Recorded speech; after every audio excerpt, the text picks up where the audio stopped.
morning guys, today we are saving the Skyline with the Falcon. Let's hope she starts up this time, eh?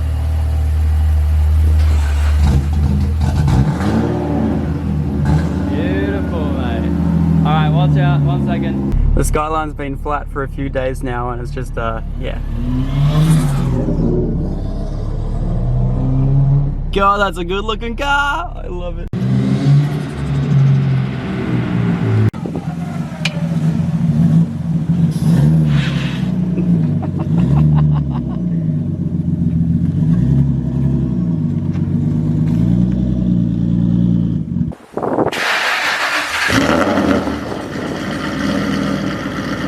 Rightio guys, so today we're actually going to be working on the XR8. Now, Max has this black interior, which I personally really like, but he wanted to change his seats out and do something different. So, what are we doing, Maxie?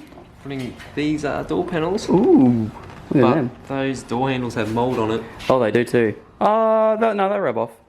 Like orange change it or something like that. Just clean them up. Sounds good. So yeah, Brandon actually had these in his car. If you guys remember that green car that we actually stripped.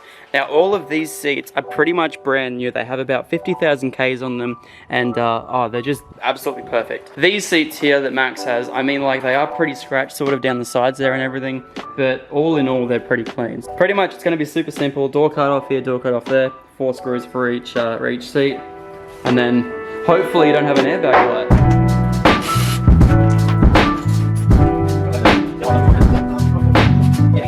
Now because we're going to be playing with the seats and also the seats airbags as well, we have to disconnect the battery before we start anything. So I'm going to quickly take the grounding off there and then we should be good to unplug the seats airbags. Now we get to see what sort of gunk's under Max's seats. Oh, we have lollies. There you go, mate. You can have that one there. Ooh. Ooh. What sort of intergalactic bogan something is that? It's like a lolly and chips. Look at that. Ooh, it's tasty, man. There we go. Okay, mate.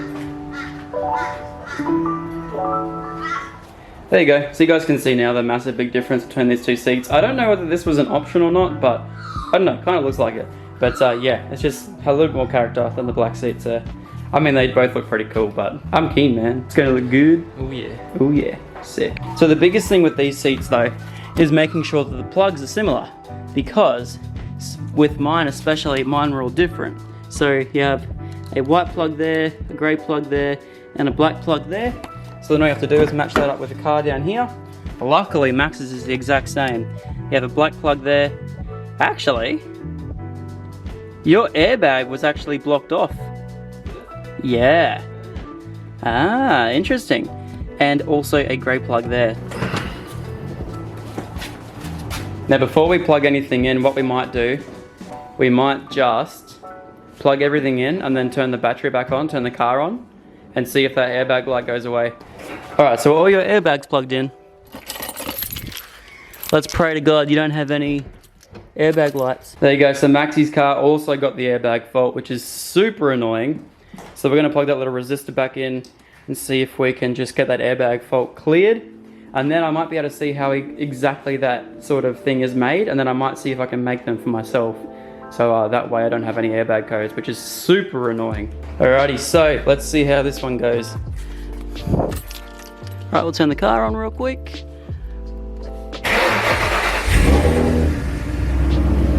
And hopefully that airbag light fades away. There you go, so Max has also got an airbag fault, even with the resistor in, so we have to go get our cars coded somewhere. That sucks. Yeah. Oh well. So the one thing that Max was telling me about with this car especially was before he actually owned it, someone decided to jack it up from underneath the sill and has actually destroyed all the mounting holes down here. So this seat fits, but now once we bolted it all in, everything sort of like tightened on itself and it's actually bent the rails and it's bent everything else. It's super annoying. So now this one here is going to be a pain because look, these holes down here don't even line up remotely. So we're just going to have to see how we go and just yeah, get them in at least, and then Yeah, but it makes everything so much harder to do because the seats are all twisted, so they don't even wind up the way that they're normally supposed to. They're super hard to slide back. They don't wind up. Yeah, it's annoying as hell, but oh well, what can you do? There you go, look at this, guys. That's when everything's supposed to be mounted up. There's so much play in it. It's crazy.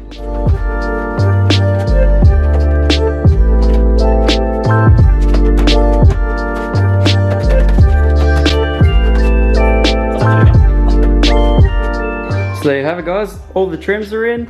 All the door cards looking fresh and everything. We put the door trims back in as well. Or the door spears, sorry. And then these seats are looking impressive. I love them. They look awesome in this car. Job well done, mate. Just gotta wipe all the trims down. Yeah. Looks good though. Yeah.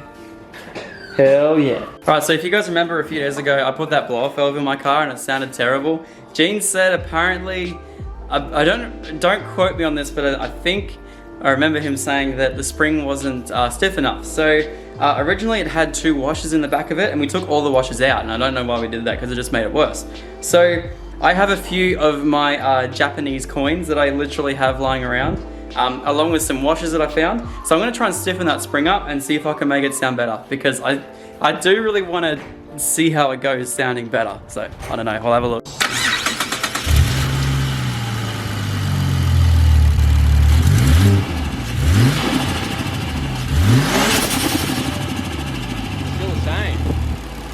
Still the same as what it was before.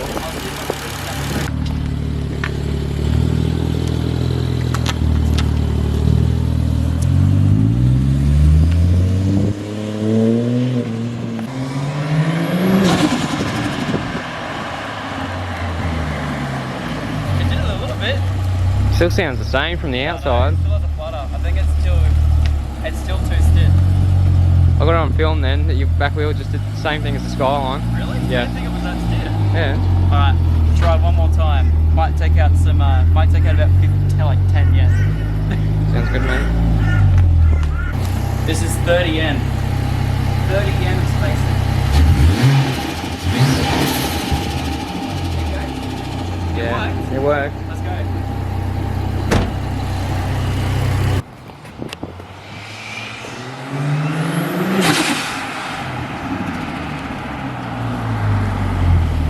Yeah, did you hear that? Didn't make any difference. Yeah, it did. Yeah, it did. Ready? Trust me. Ready? I'm filming this wheel. What's that? I'm filming this wheel. Oh, look at that. Something you and the Skyline have in common. Dude, it made a huge difference. Do you want to come for a ride? Sure. Jump in. When you just let on, it'll still do like that little... Like, it'll still do that little like tiny flutter, Yeah. you know? But then when you actually like properly give it the beans... Doesn't sound really that much different. It like the flutter goes for absolutely like no time whatsoever. Like... I prefer flutter though. Yeah, I prefer flutter over that. Flutter? Even though it's not good for your turbo, but flutter does sound cooler. Oh, it sounds way cooler. Especially only on the $300 turbo. Yeah. There's like no point to have anything else. Yeah.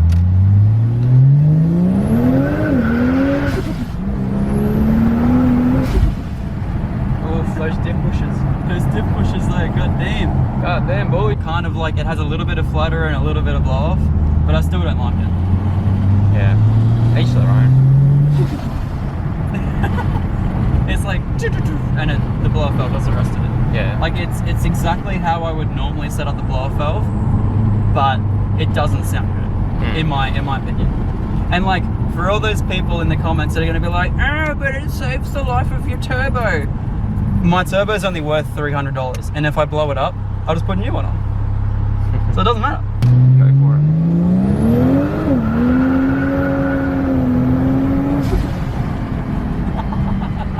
Damn, boy. Damn, boy. This car tracks so nicely.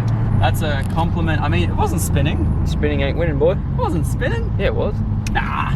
Don't know what you're talking about, boy. It really contradicts Shout itself. out to both of doesn't them. it? Shout out to Jiran and Gene. I'm sure those two companies work hand in hand. Right, so Max is going out this afternoon, so he's going to wash his car real quickly, which means moving my favorite car.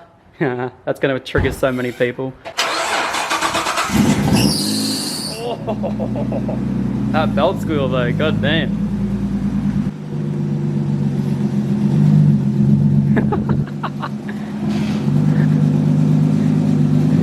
He loves it because he's leaving little marks out on the street.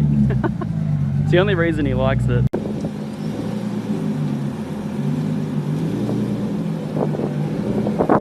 I love my ghost cam tune, but it's not working today for some reason. It's so temperamental.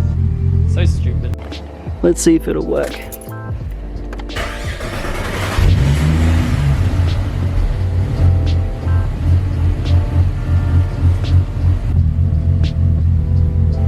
Doesn't want to work today. So annoying. God damn it. So another thing I also grabbed off the green car was also a steering wheel. When I was at the track last time, mine started to get really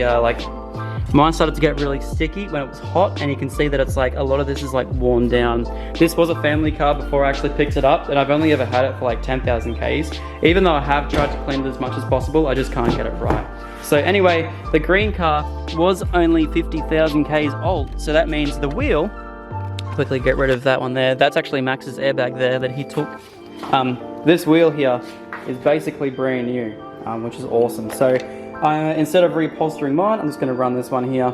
It's not the greatest condition, but it's a lot better than mine, and it hasn't got any wear or rubbing or anything. And I can try and keep this one nice and clean as well. So that one will go in eventually. I don't know when it's going to go in. I just want to, I don't want to play around with the steering wheel airbag because I worry about that so much. And also I took this boot trim here. It is a little bit disgusting at the moment because it does have battery acid all over it. Simply because when he had that accident, he had a rear mounted battery and it got absolutely smashed and thrown around the back here. Completely destroyed the mounts and threw battery acid everywhere. So yeah, but as you can see, I don't know how well you guys are going to be able to see it, but mine's cracked up through there. So the only reason I got that there, but yeah, we'll sort that out. And then also, he had a lot of miscellaneous bolts as well from the car left over. And I know it's really stupid of me to hoard stuff, but I really wanted to keep a lot of these bolts simply because I just want to be able to have bolts lying around whenever I kind of need them, whether it's just going to do the job for now, or whether I have to go out and get new ones eventually, or whether they're just going to work straight up. Because the other day, when I put the bride's seat in the Skyline, I ended up having to use the old tail shaft bolts and another bolt that I found on the other seat, simply because I just didn't have the bolts lying around that were kind of okay. I'm gonna go get some high tensile bolts, especially for the seat, but yeah, it'd be cool just to have bolts lying around so that way I can sort of semi-do stuff.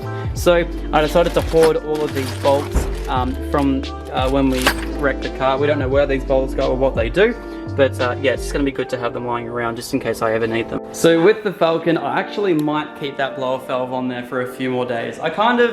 I'm growing towards it, and I don't know, it's kind of just a different sound, you know. It's going to be like making this a little bit more fun to drive around on for the next few days until I decide it's boring and take it off again. That's pretty much how I roll at the moment. But yeah, so you've got a few more little things to do to the Falcon to make that perfect. The Skyline will be getting some work done next week. As I said in every single video, a lot of you guys are going like, when are you actually going to start doing proper mods to the Skyline? It's coming, I swear it's coming. We're just, oh, that just fell off my wall. We are literally just waiting for a hoist to free up at Lep Labs, and then we're going to go rip the engine out, and then we're going to get it mod plated, then we're going to get it registered, and then we're going to get it roadworthy and everything, and then the whole car is ready to go. All I have to do now is get my manual license, and then we're all sweet to go. But until then, Sarah can actually come with me in the Skyline. We can drive that thing around, we can put some L plates up, and I can literally just drive around. It's perfect. Also guys, I've been thinking about things I should try and do with my two Japanese coffee cans that I actually brought back over from Japan. Don't ask me why I got them. I just like them too much. So pretty much, I was actually thinking, I was wondering if I may be able to find some gauges that would fit in here, and then I can actually use them as like have them up there and then have them as like pillar gauges or something like that. I think that'll look really sick. I just gotta try and measure up these and see if I can find gauges the same size, because I hate the boost gauge. It's in there, probably doesn't work. I'd probably get like a boost gauge and a temp gauge, like oil temp gauge, and see how we go, or a coolant temp. But yeah, I reckon that's pretty sick. I don't know. What do you guys reckon? Should we do it? Should we not? Who knows? Rightio, so I hope you all enjoyed today's video. If you did, please remember to smash a like on this video. That would really help me out and I really appreciate it. Also, if you like videos like this, please subscribe. I know today was pretty boring. I'm really just trying to get back on top of things still after Japan. I'm still running around like a headless chook, making sure that everything's done, making sure ZB socials are all on top of, and making sure all the videos are coming out on time. I just have to try and get back into a groove and get back into this into a role. Yeah, I really want to start doing a lot more really good quality videos for you guys. So if you guys have any ideas on stuff I should film for you guys, please leave it in the comment section down below. I'd really love to hear your ideas, and I'll see you all in tomorrow's video. Peace out.